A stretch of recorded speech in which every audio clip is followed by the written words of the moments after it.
घर की clock 3 second पर रुक चुकी थी। उसका फोन बिना वजह बैटरी लूज कर रहा था।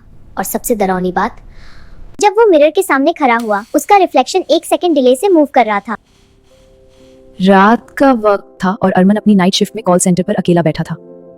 उसका काम सिंपल था, अननोन नंबर से आने वाली कॉल्स रिसीव करना और कंप्लेंट्स नोट करना। लेकिन उस रात कुछ अलग होने वाला था। अरमान ने आदत के मुताबिक कॉल रिसीव की। हेलो कस्टमर सपोर्ट केयर पे दूसरी तरफ से हल्की सांस की आवाज आई, फिर एक धीमी मुझे आवाज। लगता है मैं मरने वाला हूँ, प्लीज हेल्प।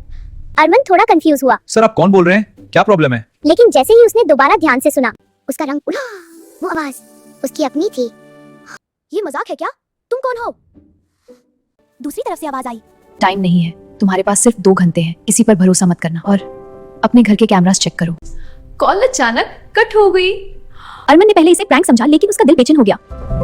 उसने तुरंत अपने फोन पर घर का सीसीटीवी ऐप खोला। स्क्रीन देखते ही उसकी सांस रुक गई। कैमरा में वो खुद अपने बेड पर सो रहा था। लेकिन फिर रूम के कोने से एक साया धीरे धीरे उसकी तरफ बढ़ रहा था। अरमान घबराकर तुरंत घर की तरफ दौड़ा। जब वो घर पहुंचा, सब कुछ नॉर्मल था। दरवाजा बंद, लाइट्स ऑफ, कोई भी नहीं।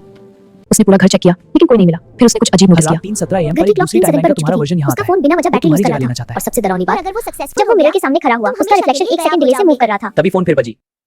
इस बार अरमान का हाथ कांप रहा था। उसने धीरे से कॉल उठाई। दूसरी तरफ से उसकी आवाज चीख रही थी, वो कोई और नहीं है, वो तुम हो। समझ नहीं पाया। आवाज ने जल्दी जल्दी बताया।